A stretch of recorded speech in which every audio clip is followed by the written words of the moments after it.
দস্ত গুয়াদ মঞ্চুনি দুজদিদা আম লব্ব গুয়াদ মঞ্চুনি বুসিদা আম চশম গুয়াদ চিদা আম গামজা হারাম গোশ গুয়াদ চিদা আম সমরুল কালাম।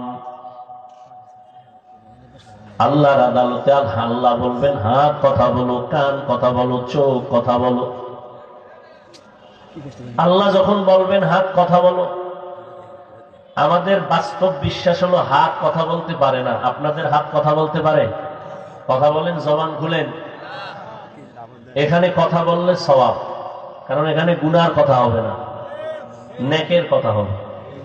আমরা যেখানে জরুরি সেখানে কথা বলতে চাই না, যেখানে কথার প্রয়োজন নাই সেখানে শুধু শুধু কথা বলি। মসজিদে কথা বলা নিষেধ, কেন বেশি কথা বলে, তা আসতে না জোরে বলে। চিন্তা করে বাধা দিবে কে? বাধা দেওয়ার কেউ নেই। যে বাধা দিবে সে আমার অধীন, আমি কর্তা, আমি গার্ডিয়ান। তো বাস্তব হলো হাত কথা বলতে পারে, আল্লাহ যদি কুদরতের ক্ষমতা দেন পারবে। এই বিশ্বাসটা অন্তরে রাখতে হবে। সংক্ষেপ কথা এমন, পৃথিবীর বিবেক যেটাকে বলে হবে না, অসম্ভব, আল্লাহর কুদরত বলে সেটা সম্ভব।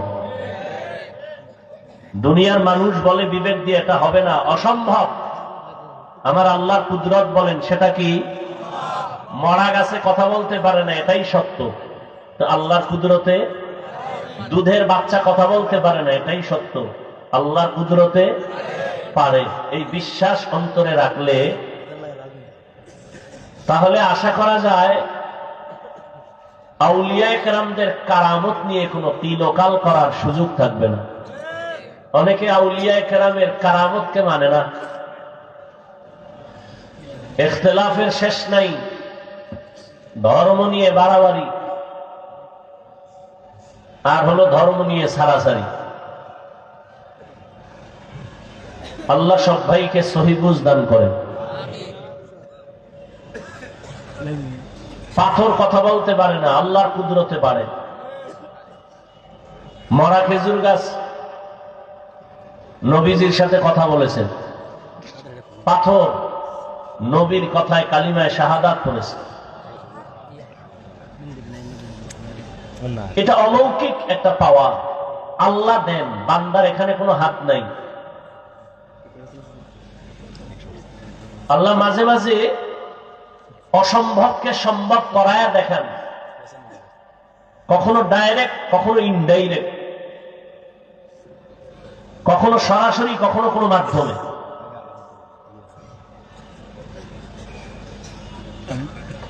একশোতলা বিল্ডিং 100 বছরের গ্যারান্টি, এক মুহূর্তে ভেঙে যায় একটা ভূমিকম্পের কারণে। আল্লাহর কুদরত।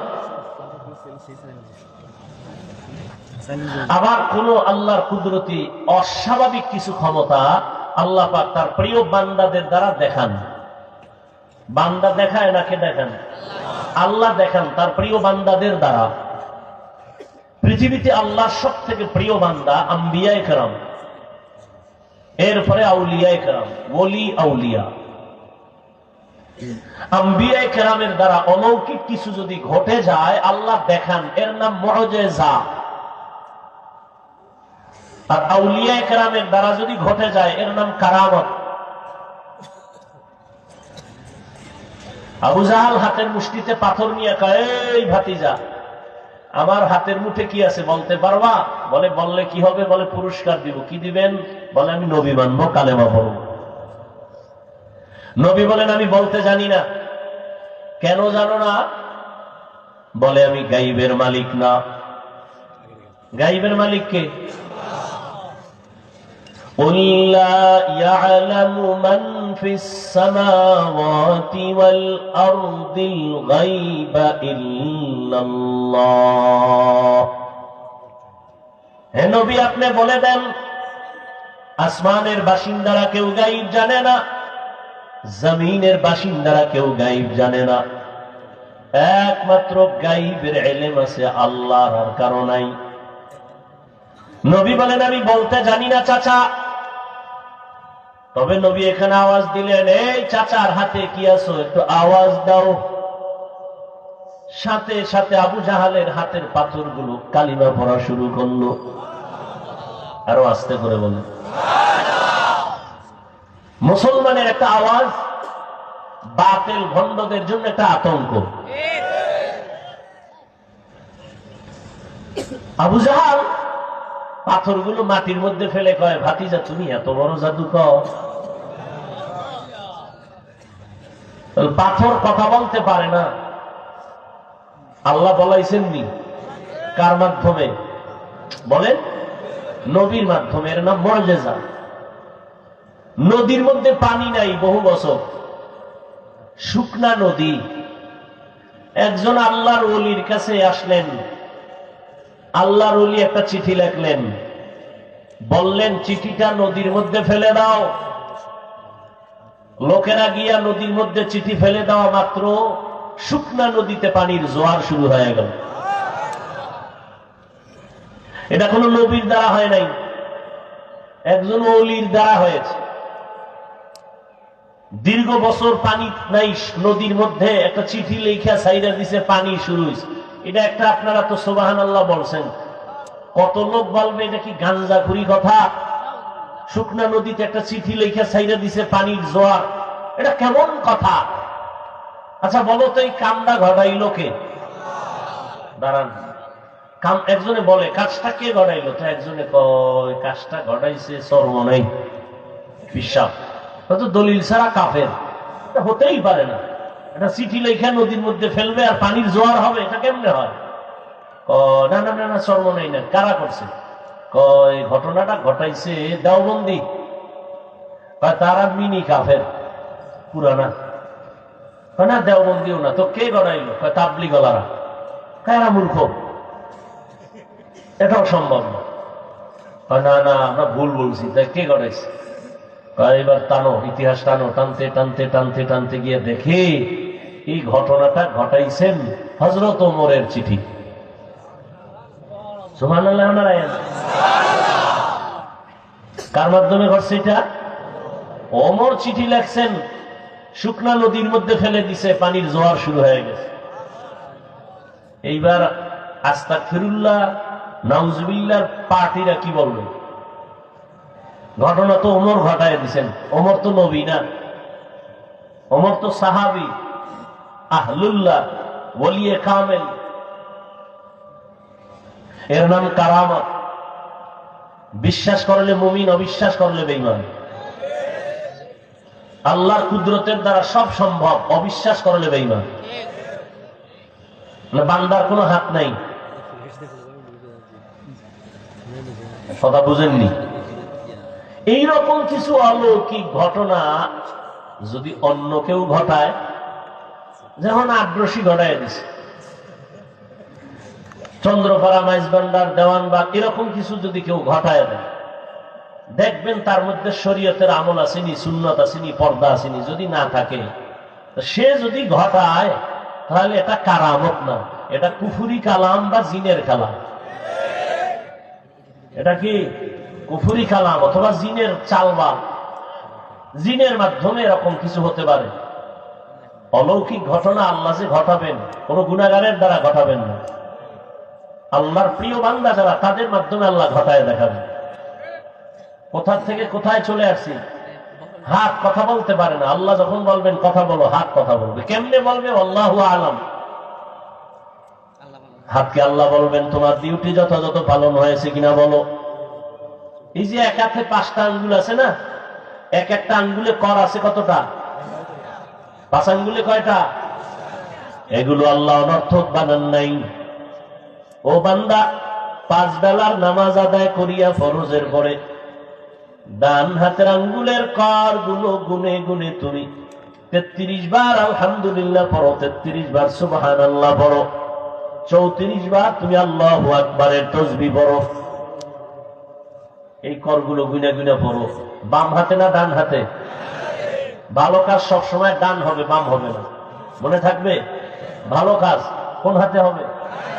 যেমন আমাদের দেশের অনেক বুজুর্গ আল্লাহর বান্দারা রাস্তায় বিড়ি টানে ডান হাতে, তো ভালো কাজ।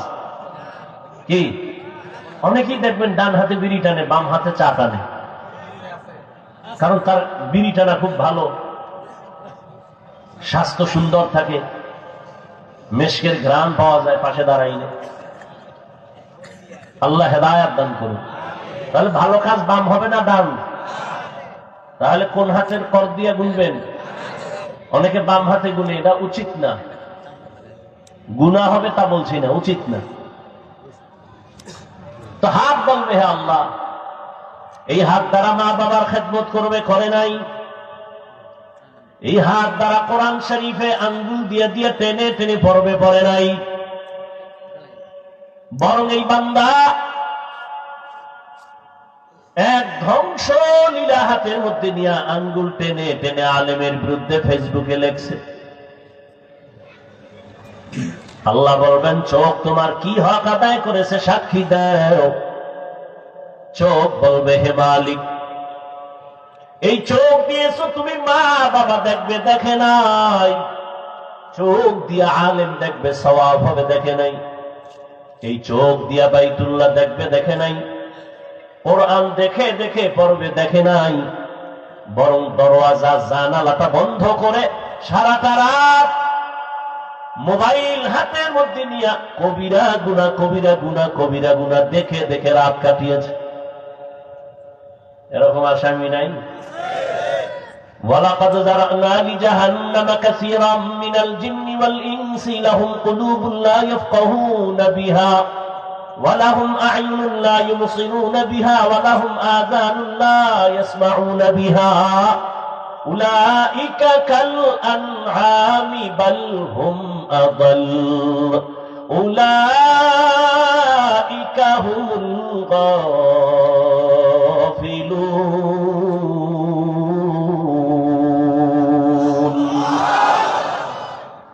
আল্লাহ তাআলা 9 পারা সূরা আরাফে বলেন, অধিকাংশ মানুষ জাহান্নামে যাবে, কারণ আমি তাদেরকে ভাবার মতো কলব দিছি, ভাবে না। দেখার জন্য চোখ দিয়েছি, দেখে না।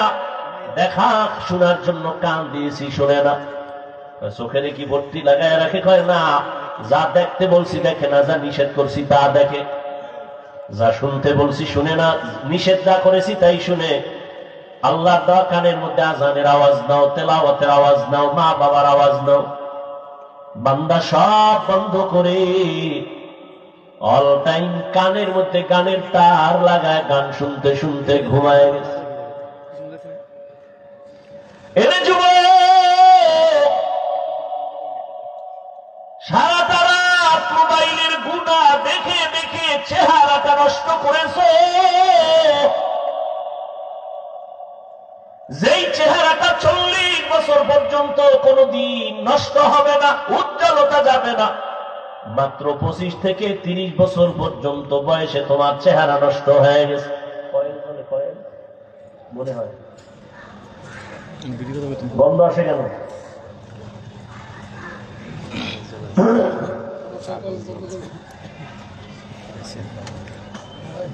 নিবেদন কয়েন, নিবেদন।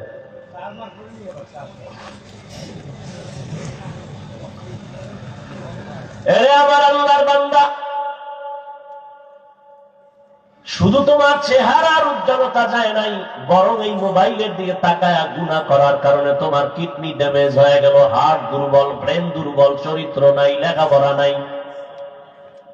তোমার মধ্যে আছে বলতে কিচ্ছু নাই, আছে একটা রুহু, এটা চলে গেলে তুমিও নেই। হুজুরেরা বলে কানে ঢুকে না, মানতেও চাও না।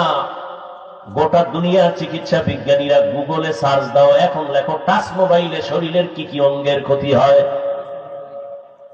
টাচ মোবাইলের কারণে চোখের পাওয়ার থাকে না, কানের পাওয়ার থাকে না, হার্ট দুর্বল হয়, ব্রেন দুর্বল হয়, চরিত্র তো নাই। নিজ হাতে জীবনটাকে নষ্ট করেছো রে যুবক।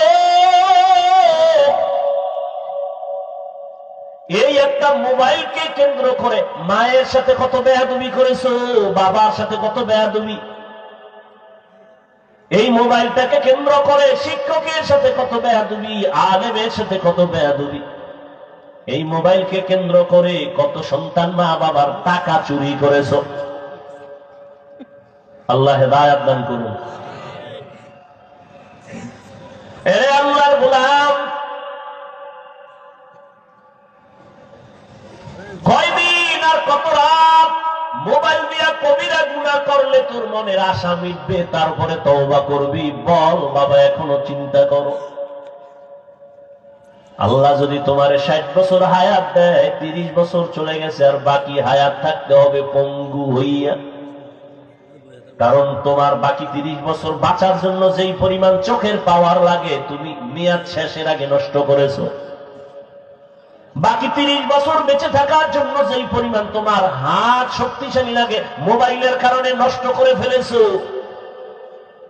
যেই পরিমাণ কানের পাশ তোমার মেয়াদ থাকা সত্ত্বেও তুমি নষ্ট করে ফেলেছো রে বাবা। হাত থাকবে, শক্তি থাকবে না, চরিত্র থাকবে না, মানুষ ভালো জানবে না। ও দয়ার মালিক, মোবাইলের গুনাহের থেকে আমাদেরকে মেহেরবানি করে হেফাজত করি। কয়দিন আর এই দুনিয়ার রং তামাশায় জীবন কাটাইবা? জীবনে তো কম গুনাহ করো নাই, মনে চাইছে নামাজ পড়বা না, পড়ো নাই। মনে চেয়েছে পার্কে পার্কে আড্ডা দিবা, দৌড়ায় চলে গেছো, কারো বাধা মানো নাই। কয়দিন আর এমনে হেমনে দৌড়াইবা? করোনায় কি তোমার মতো কত তাজা যুবক চলে গেল, তুমি কি ভুলে গেছো? ছাত্র জনতার বৈষম্য বিরোধী আন্দোলনে কত যুবকের তাজা লাশ, ডেঙ্গুতে কত যুবক। এমন একটা দিন নাই যে যুবকের লাশের কোনো খবর নাই। আর কত পার্কে পার্কে দৌড়াইলে তোমার মনের আশা মিটবে, তারপরে তওবা করবা? ও আমার কলিজার বাবা, আর কত গুনাহ করলে তোমার মনের আশা মিটবে, তারপরে তওবা করবা? এবং এটাও ভাবো, হায়াতের আর বাকি আছে কতদিন। জিন্দেগি মে বন্দগি তু কর নাহি, जिंदगी में बंदगी तू कर नहीं, जिंदगी बे बंदगी शर्मिंदा है, जिंदगी बे बंदगी शर्मिंदा है। यहाँ हम सब मुसाफिर दिल ना लगा,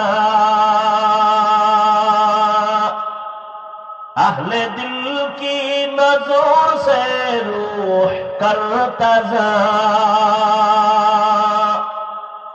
यहाँ हम सब मुसाफिर दिल ना लगा,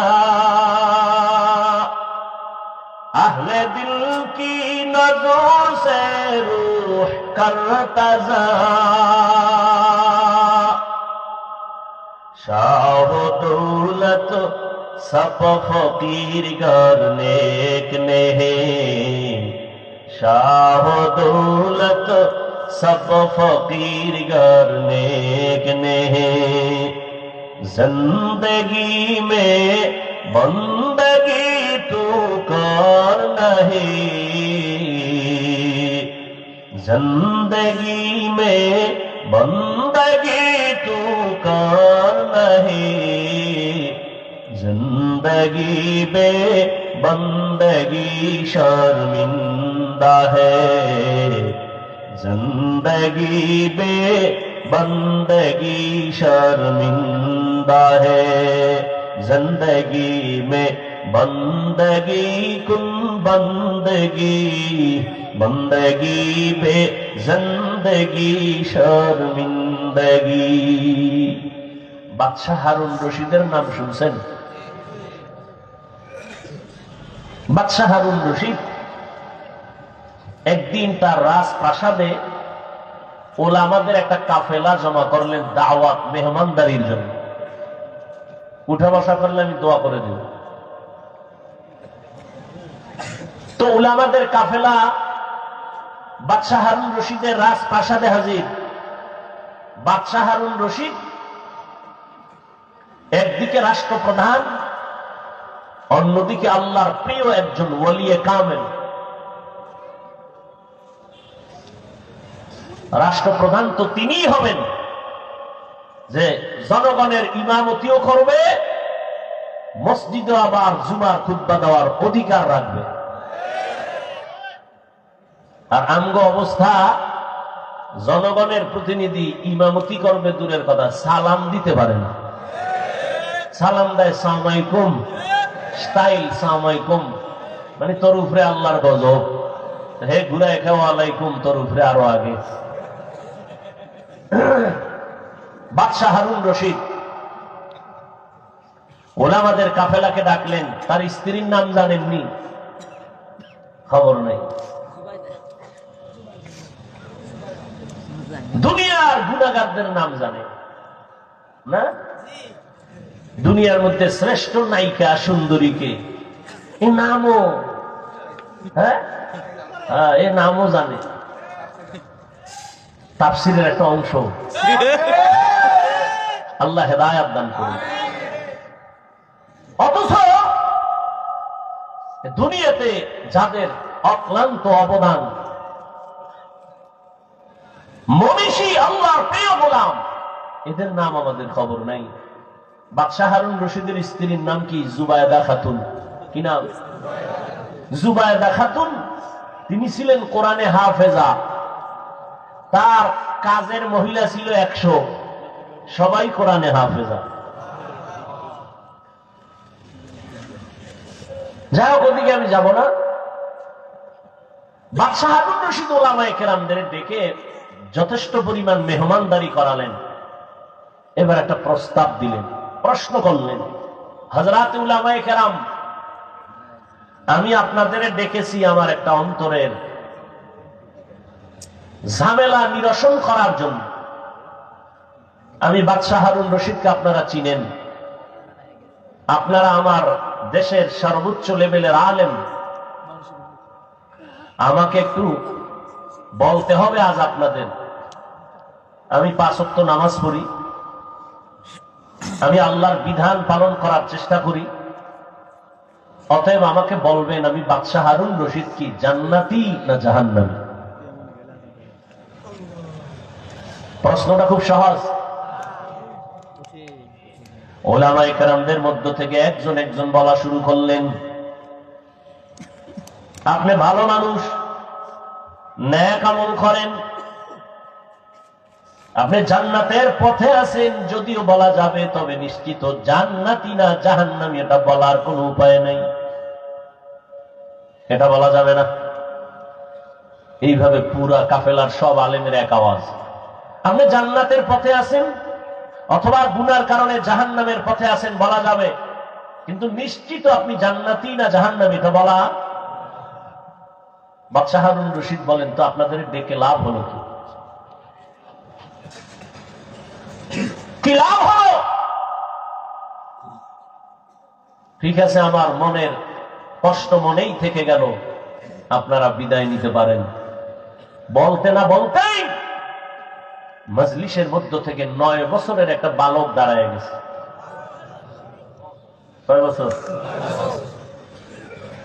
9 বছরের বালক দাঁড়ায় বলেন, বাদশাহ জাহাপনা,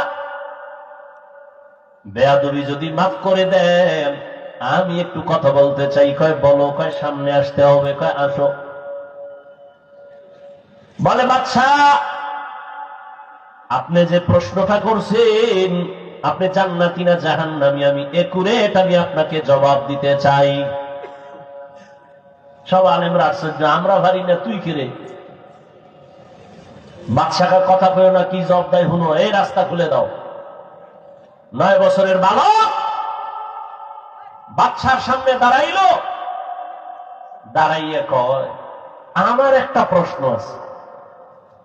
কি প্রশ্ন? জবাবটা তো আমি দিব।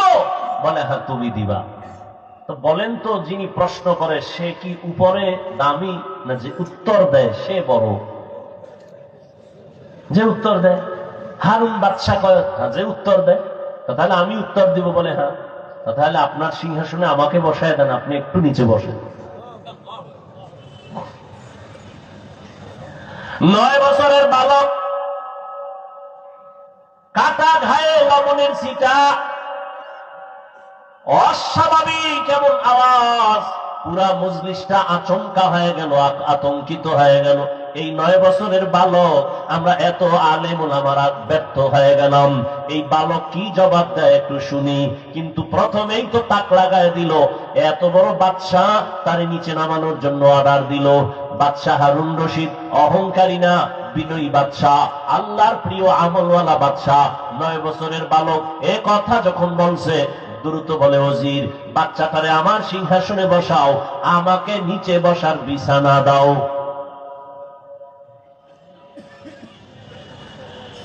বাচ্চাটারে উপরে বসাইয়া বাচ্চা নিচে বসলো। মরিচ লইল, জাল কম নেই। হ্যাঁ, বাচ্চা সিংহাসনে বৈশা 9 বছরের বালক প্রথমে জবাব দেওয়ার আগে বলে, ও বাদশা, তাকায় দেখেন, বেয়াদবি মাফ করবেন, এলেমের সম্মান তো এমনই হয়। কিসের সম্মান? এলমেরা এজাজু করদন বেহিসাব, এলমেরা এজাজু করদন বেহিসাব, খলকেরা দাদন জবাবে বাসওয়াব, হক না দারত দোস্তে খলকা জারেরা, নিস্তে ই খসলত একে দিনদারেরা। বাচ্চা ডাক দিয়ে বলল, 9 বছরের বালক, এলেমের সম্মান তো এমনই হয়। রহমতের নবী কালেমার দাওয়াত দিবেন, কিন্তু চতুর্পার্শ্বে দুশ্মন ঘুরা। 7 বছরের সন্তান আইসা নবীর হাতে হাত লাগায় কালেমা পড়লেন। কয় বছর? কেউ বলেন 9 বছর, কেউ বলেন 8 বছর, কেউ বলেন 11 বছর। রহমতের নবীর হাতে কালেমা পড়েছেন, কালেমার পতাকা উড্ডীন করার শপথ নিয়ে নিলেন। রহমতের নবী বললেন, এরে সন্তান, এতদিন তুমি ছিলা আমার চাচাতো ভাই, এখন তুমি আমার সাহাবী। আল্লাহ যদি কপাল খুলে দেন, কিছুদিন পরেই এই সন্তান হবে রসুলের জামাতা। বলতে পারেন কে? হযরত আলী রাদিয়াল্লাহু তাআলা। হযরত আলী 7 থেকে 11 বছরের বয়সে নবীর হাতে হাত লাগাইলেন। রহমতের নবী খুশি হইয়া দোয়া করলেন, আনা দারুল হিকমাহ ওয়া আলিয়ুন বাবুহা, আমি হইলাম ইলম ও হিকমতের ঘর, আর এই ইলম ও হিকমতের ঘরের দরওয়াজা আমার আলী। ইলমের সম্মান পাওয়ার এত বেশি, হযরত আলী আল্লাহর শুকর আদায় করেন। রাজি নাকিস মাতাল জব্বার ফিনা লানা ইলমুন ওয়ালিল আদাই মালু ফাইন্নাল মা লা ইয়াফনি আন করিবিন ওয়া ইন্নাল ইলমা বাকিন লা ইয়াজালু। হযরত আলী বলেন, ও আল্লাহ, তোমার শুকর আদায় করি, সম্মানের চেয়ারে বসার জন্য 2 জিনিসের একটা লাগে, হয়তো শিক্ষাগত যোগ্যতা ইলম দরকার, না হয় টাকা দরকার, মাল দরকার। দুনিয়ার মানুষ শিক্ষিত বান্দারও সম্মানের জায়গা দেয়, অথবা যে ব্যক্তি টাকাওয়ালা তারও সম্মানের চেয়ার দেয়। ও আল্লাহ, তুমি আমাদের টাকার মালিক বানাও নাই, ইলমে ওহির মালিক বানাইছো, শুকর তোমার। ইলমের কারণে এত সম্মান, টাকা পাইয়া খুশি না রে মালিক, কারণ টাকাওয়ালার টাকা আজ আছে কাল থাকবে না, ইলমওয়ালার ইলম সিনায় ঢুকবে, কখনো বিদায় হবে না। টাকাওয়ালার টাকা আজ আছে কাল নাই, আর শিক্ষা যেটা ঢুকছে এলেম এটা আর যাবে? বলেন না কেন? তবে এখানে একটা পয়েন্ট, যেহেতু অনেক আমার কলিজার ছাত্র ভাইরা আছেন, কথাটা মনে রাখবেন, পারলে লিখে রাখবেন। এলেম কখনো সিনাত থেকে যাবে না, তবে হ্যাঁ দুইটা বেয়াদবি করলে এলেম থাকবে না। কয়টা? এক হলো এলেমের সাথে অপরাধ, দ্বিতীয় হলো এলেম ওয়ালা যারা, এদের সাথে বেয়াদবি করলে এলেম চলে যাবে। এলেমের সাথে বেয়াদবি করলে এলেম থাকে না, ইলম ওয়ালাদের সাথে বেয়াদবি করলে এলেম চলে যায়। এই জন্যই তো ইলমের ভান্ডার হযরত আলী বলেন, মান আল্লামানি হরফান ইনশাআ বাআ ওয়া ইনশাআ আতাকা। হযরত আলী বলেন, আমাকে একটা অক্ষর যিনি শিক্ষা দিয়েছেন তিনি আমার মাথার মুকুট, চাইলে আমাকে বিক্রিও করে দিতে পারে, না হয় গোলাম বানাইয়াও রাখতে পারে। ইলমেরা এজাজ করদান বেহিসাব, হলকেরা দাদান জবাবে বাসওয়া। ও আমার ছাত্র ভাইরা ভালো করে বুঝো, হাটহাজারীর হুজুর চলে গেছেন, আল্লাহ জান্নাত দান করেন। হুজুর বলেছেন, হেলিকপ্টারে আমি ঘুরি, রিকশার মতো লাগে। চরমনায়ের হুজুর হেলিকপ্টারে ঘুরে, হাফিজুর রহমান হেলিকপ্টারে ঘুরে, চাইলে ডেলি ঘোরা যায়।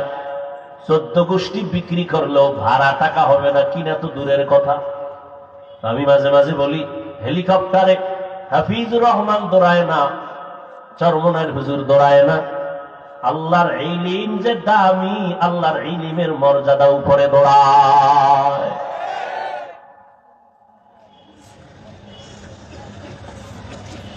ও আমার ছাত্র ভাই ভালো করে শুনো, এলেম কিন্তু 2 লাইনের এলেম আছে। একটা হলো ইলমে শয়তানি, আর একটা হলো ইলমে রহমানি। শয়তানি ইলম যখন আসবে, তোমার অহংকার বাড়বে, কিবির বাড়বে, হাসাদ বাড়বে, আমি ভাব। ক্রমান্বয়ে তোমার ইলম তোমাকে বেয়াদব বানায় দিবে। এই জন্যই তো জগতের শ্রেষ্ঠ ইলমওয়ালা রহমতের নবী বারবার দোয়া করতেন, আল্লাহুম্মা ইন্নী আসআলুকা ইলমান নাফিআ। ও আল্লাহ, এমন ইলম আমারে দাও যে ইলমের দ্বারা আমার উপকার হবে, উম্মতের উপকার হবে। ওই ইলম তো রহমানি না, যে ইলম আমাকে বিনয়ী করতে পারে না, এই ইলম তো ইলমে নাফি না। ওই ইলম তো ইলম আসল ইলম না, যে ইলম আমাকে অহংকার মুক্ত করতে পারে না, আমাকে গুনাহ থেকে ফিরাতে পারে না, বেয়াদবি থেকে ফিরাইতে পারে না, এটা ইলমে নাফি না। এই ইলম আমার জন্য ক্ষতির কারণ। এই জন্য আল্লাহর কাছে নবী, যার কোনো গুনাহ নাই, সে রহমতের নবী, ইলমে নাফি কামনা করেন আল্লাহর থেকে। আল্লাহ হেদায়েত দান করুন। তো 9 বছরের বালক কোথায়? সিংহাসনে বসে কয়, ইলমের সম্মান তো এমনই হয়। কেমন? আমি 9 বছরের বালক সিংহাসনে, সারা দুনিয়া মাতানো সিংহাসনের ব্যক্তি নিচে বসা। এইবার কয়, আপনার প্রশ্নটা আবার করেন। বাদশাহ হারুন রশিদকে আমার প্রশ্ন, আমি নামাজ পড়ি, রোজা রাখি, পর্দা করার চেষ্টা করি, বালক তুমি বলো আমি জান্নাতি নাকি জাহান্নামী? 9 বছরের বালক বলে, আপনি একটু বলবেননি আপনার জীবনে এমন কোন ঘটনা হয়েছে কিনা, যেই ঘটনা বড় মারাত্মক, আপনি চাইলে একা একা অনেক গুনাহ করতে পারতেন, একা কেউ দেখতো না, চাইলে জিনা করতে পারতেন, কিন্তু আল্লাহর আযাবের ভয় আপনি গুনাহ করেন নাই। বাদশাহ হারুন রশিদকে যে একটা নি বহু হয়েছে, চাইলেই গুনাহ করতে পারতাম, কিন্তু আমি আল্লাহর আদালতে হিসাব দেওয়ার ভয়ে আমি গুনাহ করি নাই। 9 বছরের বালক বলে, নিশ্চিত আপনি জান্নাতি। বাদশাহ হারুন রশিদ সে তার আগে আলেমরা দাঁড়ায় গেছে। কই পেয়েছ তুমি 9 বছরের বালক নিশ্চিত জান্নাতি বলার কোন দলিল তোমার কাছে? বলে, সব থেকে পৃথিবীর শ্রেষ্ঠ দলিল কোরআন শরীফ। দলিল না, আমি দলিল দিচ্ছি।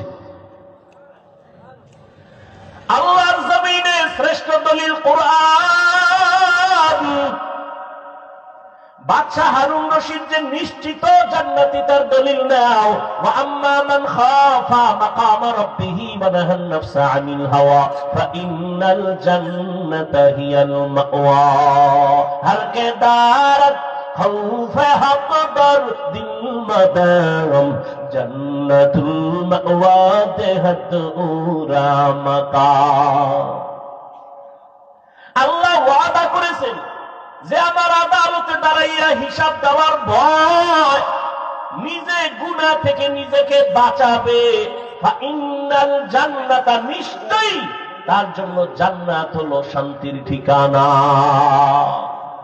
আতিনা ফি দারে দুনিয়া না হাসান, আতিনা ফি দারে উকবানা হাসান, ইয়া গিয়াসাল মুস্তাগীসি মাহদিনা ইফতিখারা বিল উলুমি ওয়াল গিনা।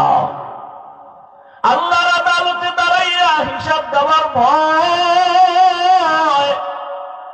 যতদিন পর্যন্ত বান্দার অন্তরে আসবে না ততদিন পর্যন্ত নবীও যদি বয়ান করে কালেমা মুখে আসে না। যেই নবীর চেহারার দিকে একটা নজর দিলে পেটের ক্ষুধা থাকে না, কেমন মায়ার নবী! যেই মায়ার নবীর চেহারা এত সুন্দর, একটা নজর দিলে যেই নবীর মোহাব্বতে জাহান্নামের আগুন হারাম। আম্মা জান আয়েশা রাদিয়াল্লাহু তাআলা আনহা বলেন, আমি একদিন সন্ধ্যাবেলা রাতের আধারে সুই নিয়া সুতা নিয়া সেলাইয়ের কাজ করতেছি, হঠাৎ বাতি নিভে গেল, তেল নাই, হাতের থেকে সুইটা পড়ে গেল, অন্ধকার। আমি বসে থাকলাম। এশার নামাজের পরে আমার ঘরে, আমার রুমের মধ্যে সূর্য উদিত হলো, রহমতের নবী, মায়ার নবী যখন আমার হুজরায় তাশরিফ এনেছেন, রহমতের নবীর চেহারা মুবারকের আলোতে আমি খুঁটির গোড়ায় চিকন সুইটা খুঁজে পেয়েছি। ওগো নবীর উম্মতেরা,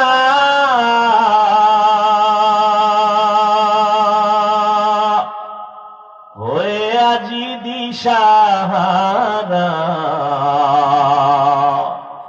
কোরআন হাদিসের চলো যখন যাহা চায় মনে, নবী বিনে কে তরফে ফুসিরত মিজানে, নবী বিনে কে তরফে ফুসিরত মিজানে। উম্মতের কান্দারি নবী কাঁদেছেন উম্মতের লাগি, এখনো কাঁদেন নবীজি শুয়ে মদিনার পানে, নবী বিনে কে তরফে ফুসিরত মিজানে, নবী বিনে কে তরফে ফুসিরত মিজানে। وأما من خاف مقام ربه ونهى النفس عن الهوى فإن الجنة هي المأوى। আল্লাহর আদালতে দাঁড়াইয়া হিসাব দেওয়ার ভয় কেন? বলে আল্লাহর আদালত বড় ভয়ঙ্কর। কেমন ভয়ঙ্কর হবে আল্লাহর আদালত? ও এলাকার মা বোনেরা, ও যুবক বাবারা, ও বৃদ্ধ বাবাজিরা, আল্লাহর আদালতের ভয়ে নবীর চোখে পানি, আল্লাহর আদালতের ভয়ে সাহাবায়ে কেরামের চোখে পানি। আমি মালিকের দরবারে কেমনে দাঁড়াইয়া হিসাব দিব? রহমতের নবী বিদায় হয়ে যাচ্ছে। বিদায়ের আগে নবী বলেন, এই সাহাবায়ে কেরাম, কোন দিন হায়াত শেষ হয়ে যাবে বলা যায় না, হায়াতের কোনো গ্যারান্টি নাই। নবী বাথরুমে গেলেন, বাথরুম থেকে বের হইলেন, বের হইয়া নবী মাটিতে তায়াম্মুম করলেন। সাহাবী ডাক দিয়া কয়, রাসূল, ওই মাঠের কোনায় পানি দেখা যায়, আপনি ওখানে গিয়ে ওযু করবেন। পানি থাকলে তো আর তায়াম্মুম চলে না। কি সভাপতি যদি থাকে সহসভাপতির কোনো কাজ লাগে না। নবী বললেন, সাহাবী আমিও দেখতেছি পানি মাঠের কিনারায়, কিন্তু বলো ওই পানি পর্যন্ত যাওয়ার গ্যারান্টি আসেনি? পানি পর্যন্ত যাওয়ার গ্যারান্টি নাই। এই জন্য তায়াম্মুম করে নিলাম, ওখানে যাইয়া আবার আমি ওযু করে নিব। আমার আল্লাহর আদালতের ভয়। নবী বললেন, ও সাহাবায়ে কেরাম, কোন দিন চলে যাব বলা যায় না। আমার কাছে কোনো কারো হক যদি পাওনা থাকে তাড়াতাড়ি আদায় করে নাও। আমার ছাত্রদেরকে যদি বলি, বাবা আমার কাছে যদি কিছু পাওনা থাকো নিয়ে নাও, তো 2 সের 5-10 টাকা থাকলে এটা কেউ চাইবে? নবী বললেন, কারো হক থাকলে নাও, আসামির কাঠগড়ায় দাঁড়ানো যেন না লাগে। সাহাবায়ে কেরাম চুপ হয়ে গেলেন। নবী কি বলে এগুলো? লজ্জার কথা। কিছু পাইলেও তো নবী এগুলি কেউ বলবে না। কিন্তু দুঃসাহসী একজন সাহাবী দাঁড়ায় গেলেন। দাঁড়াইয়া বললেন, ইয়া রাসূলুল্লাহ, একদিন আপনি আমার শরীরে একটা টাচ করেছিলেন, এমনিতে একটা টাচ করেছিলেন হালকার উপরে। নবী কয়, তাহলে এটা তো আমি এমনি করেছি, ঠিক আছে তুমি এটার প্রতিশোধ নিয়ে নাও। সাহাবায়ে কেরাম তো আগুন হয়ে গেছে, এত বড় দুঃসাহস। নবী কইছে আর দাঁড়ায় গেছে।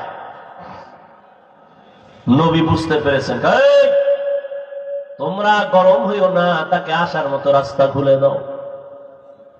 রহমতের নবী আমার সাহাবী সামনে আইসা কয়, ইয়া রাসূলুল্লাহ, যখন আপনি আমার শরীর টাচ করেছিলেন আমার শরীরে কোনো জামা ছিল না, খালি গায়ে ছিলাম। নবী কত সরল। নবী মসজিদে বয়া রয়েছে, একটা জামা গায়ে।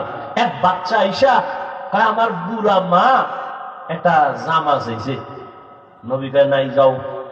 গুইরা আবার আইছে বাচ্চা, আইসা বলে, আপনার গায়ে যেটা আছে না এটা চাইছে।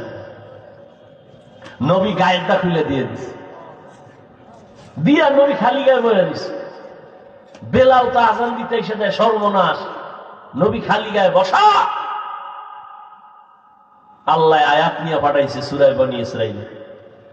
নবীকে গিয়া বলো, এত বেশি হাতকে প্রসারিত না করে যে নিজে নিঃস্ব হয়ে থাকবে, লজ্জা পেতে হবে। আবার এত বেশি হাত আটকাইয়া যেন না রাখে যে মানুষ তাকে কৃপণ বলে দোষারোপ করবে। সাহাবী বলেন, ইয়া রাসূলুল্লাহ, আপনি যখন আমার শরীরে টাচ করেছিলেন আপনার গা ছিল খালি। নবী বলে, ঠিক আছে, তা আমিও জামা উঠাই। নবী পিছন থেকে জামাটা উঠাচ্ছেন, সাহাবী একটা দৌড়, এত জোরে দৌড়াইয়া পেছন দিকে ঘুরিয়া নবী যখন জামা উঠাইছেন, নবীর গর্দান মোবারকের নিচে একটা মোহরে নবুয়ত। সাহাবী দৌড়াইয়া মোহরে নবুয়তে চুমা খায়া পইরা গিয়া কয়, নবী মাফ করে দেন, বেয়াদবি করে ফেলেছি। নবী কয়, সাহাবী কি করলি? জান্নাত ওয়াজিব করে ফেললি, জান্নাত ওয়াজিব করে ফেলেছ। মোহরে নবুয়তে চুমো দিয়েছো। রহমতের নবী আমার, তার হাতে গড়া সাহাবী আবু বকর। নবী নাই, খেলাফতের দায়িত্বে আবু বকর বসে আছেন। আল্লাহর আযাবের ভয়, আদালতে হিসাবের ভয়। নবী বলেন, আমার হুজরার পাশেই তো মসজিদে নববী। আমি এশার নামাজ পড়ে ঘুমাই, আমার চোখ বন্ধ, আমার অন্তর ঘুমায় না। রাতের গভীরে হঠাৎ আমার কানে আওয়াজ আসছে, কে যেন মসজিদের ভেতরে কাঁদে রাতের আধারে গভীরে। আমি ঘুম ভেঙ্গে গেল, আমি উইঠা নিচে নামলাম, বের হইয়া দেখলাম এই গভীর রাতে মসজিদের মধ্যে কেন কান্নার আওয়াজ, কে কোন বিপদে আছে। আমি তাকাইয়া দেখি জান্নাতের 1 নম্বর সাহাবী আবু বকর নামাজে দাঁড়ায় কাঁদতেছে। নামাজ শেষ, আমি জিজ্ঞাসা করলাম, আবু বকর গভীর রাতে আপনি নামাজে দাঁড়ায় কেন কাঁদেন? আবু বকর বলেন, ইয়া রাসূলুল্লাহ, আল্লাহর আদালতে দাঁড়াইয়া হিসাব দেওয়ার ভয় আমি নামাজে কান্না করেছি। অথচ তার আমল কত সুন্দর, ইখলাস কত সুন্দর, তেলাওয়াত কত সুন্দর, নামাজ কত সুন্দর, তাকওয়া কত সুন্দর। এরপরেও যদি তারা কান্না করে, তাদের তুলনায় তো আমাদের কোনো নামাজ নাই, কোনো ইখলাস নাই, তাকওয়া নাই, আমল নাই, ঈমানও নাই, কিছুই নাই তাদের হিসাবে। আমাদের তো গলায় রশি লাগায় কান্না করা দরকার, অথচ আমাদের চোখে পানি নাই, কেউ কান্না করলে তাও দেখতে পারি না। বড় দুঃখ। খেলাফতে আবু বকর আছেন, রাষ্ট্র পরিচালনা করেন। বিবি সাহেব একদিন বললেন, ও খলিফাতুল মুসলিমিন, আমার মিষ্টি খাইতে মনে চায়। দেখেন আল্লাহর ভয়ে চান্দাবাজ আর ধান্দাবাজেরা দেশটারে নাপাক করে ফেলেছে। চান্দাবাজি আর ধান্দাবাজি করে এদের থেকে উলামায়ে কেরাম হাতে নিতে হবে এই রাজনীতির ময়দানকে পবিত্র করার জন্য। কারণ নাপাক মানুষের দিমাগ দিয়া কোনোদিন নাপাক পবিত্র জমিনকে পাক করা যায় না, অপবিত্র জমিনকে পাক করা যায় না। এখানে পবিত্র মেধা লাগবে, আল্লাহর ভয় লাগবে। আর আপনারা নাক টেনে ঘুমান দেশ স্বাধীন। দেশ স্বাধীন হলে চট্টগ্রামে আইনজীবীর গলায় ছুরি চালায় খারাপ। কিসের স্বাধীন? মুসলমান স্বাধীন বলে নাক টেনে ঘুমাবে ওই দিন যেদিন ইসলামের স্বাধীন হবে। মুসলমান তো নিশ্চিন্তে স্বাধীন বলে ঘুমাবে সেদিন এদেশের জমিনে কোরআনের বয়ান করবে উলামায়ে কেরাম, সুক্ষার বেনামাজির থেকে অনুমতি লাগবে না যেদিন। এদেশের মানুষ দিব্যি আরামে ঘুমাবে নিশ্চিন্তে স্বাধীন। এদেশের মসজিদ আর মাদ্রাসার কমিটিতে সুক্ষার বেনামাজি থাকবে না যেদিন। তুমি এখানে স্বাধীন স্বাধীন বলো, আর ঢাকার শহরে মহিলারা সাংবাদিক সম্মেলন করে আর বলে আমাকে দেহ ব্যবসার অধিকার আবার ফেরত চাই। কাপড়ের কাপড় নিয়ে রেডি থাকো, আবার যুদ্ধ হবে, আবার ডাক আসবে, আবার আন্দোলন হবে জালেমের বিরুদ্ধে। মুসলমানের আন্দোলন একবার না বারবার? মুসলমান জীবনে একবার দেয় না, বারবার দেয় জালেমের বিরুদ্ধে। আল্লাহ সবাইকে হেদায়েত দান করুন। কার পিছনে ঘুরো, কার পিছনে ঘুরে দাড়ি কেটেছ, কার পেছনে ঘুরে নামাজ ছেড়েছ, সে তোমার আপন বন্ধু না। স্বার্থে আঘাত লাগলে সদস্য দল থেকে সদস্য পদের নাম কাটবে না, কল্লা কেটে ফেলবে। আল্লাহ হেদায়েত দান করুন। মানুষের ব্রেনকে আইওয়াশ করে রাখছে। ধর্ম আর রাজনীতি আলাদা। রাসূল রাষ্ট্র চালান নাই, আলাদা কেন? সুলাইমান নবী গোটা দুনিয়া চালাইছেন, চালান নাই? ইউসুফ নবী মিশরের অর্থমন্ত্রী ছিলেন, ছিলেন না? এ ঘটনা কোরআনে নাই? কেন বলেন ইসলামে রাজনীতি নাই, কোরআনে রাজনীতি নাই? হ্যাঁ, আপনার চান্দাবাজি আর ধান্দাবাজি ইসলামে নাই। ইসলামে কি আছে? মালিক যেই প্লেটে খাবে গোলাম একই প্লেটে খাবে। ইসলাম কি বলে? কর্মচারী কাজ করবে, ঘাম ঝরার আগে বেতন দিয়ে দাও। আবু বকর রাষ্ট্র পরিচালনা করেন। বিবি বলে মিষ্টি খাইতে মনে চায়। আবু বকর বলেন, ও বিবি ক্ষমা করে দাও, মিষ্টি খাওয়ানোর মতো আমার কাছে টাকা নেই। পুরা রাষ্ট্র চালায়। বিবি চুপ হয়ে গেছেন। কিছুদিন পর আবু বকর সিদ্দিক রাদিয়াল্লাহু তাআলা আনহুর স্ত্রী কিছু টাকা হাতে দিয়া বললেন, ও খলিফাতুল মুসলিমিন, আপনার কাছে টাকা নাই বলেছেন, আমি আলাদা কিছু টাকা দিয়েছি, এ দিয়ে মিষ্টি এনে দেন। আবু বকর কয়, এই টাকা পাইছো কই? আপনি কইবেন নি বউ টাকা দিলে কই পাইছো? আপনি কইবেন এটি জিজ্ঞানোর দরকার নেই, চুরি করে আইনে দিল শকর 1000 বার। বলবেন তোমাকে ধন্যবাদের মাঝে মাঝে আরো আইনো, চুরি করে হলো আনবা, কোনো তোমার টেনশন নাই। আর আবু বকর বলে, ওই বিবি, এই যে টাকা তুমি দিয়েছো কোথায় পেয়েছো? আল্লাহর ভয় কাকে বলে দেখেন। বিবি বলে, আপনি যে মাসে মাসে বেতন নেন না, ওই বেতনের টাকা থেকে আমি কিছু ধরে ধরে এটা জমাইছি। আবু বকর কি বলে, তাহলে তো বুঝলাম আমার বেতনের অংশ থেকে এই টাকাগুলো না হলেও সংসার চলে, তো আগামী মাস থেকে আমি এই টাকা কমায় নেব বেতন থেকে। এর নাম তাকওয়া, এর নাম আল্লাহর ভয়। हर के दारत खौफ हकदार दिल मदरम जन्नतुल मअवा देहत उरा मकाम। আবু বকর জান্নাতের সার্টিফিকেট পাইছেন। নবী বলেন, জান্নাতের সার্টিফিকেট পাইয়া আবার কাঁদেন কেন? আবু বকর বলেন, ইয়া রাসূলুল্লাহ, আপনিই তো হাসরের কঠিন বয়ান করেছেন। হাসরের ময়দান বড় ভয়ঙ্কর হবে। ওই দিন সব নারী আর পুরুষেরা উলঙ্গ দাঁড়াবে, সূর্য মাথার উপরে নেমে আসবে, জমিন হবে তামা, জাহান্নামের আগুনের গরম। ওদিকে আমার আল্লাহ রাগান্বিত আওয়াজ দিবেন, লিমানিল মুলকুল ইয়াউম লিল্লাহিল ওয়াহিদিল কাহ্হার। আল্লাহ এতটা রাগান্বিত আওয়াজ দিবেন যে হাসরের ময়দানটা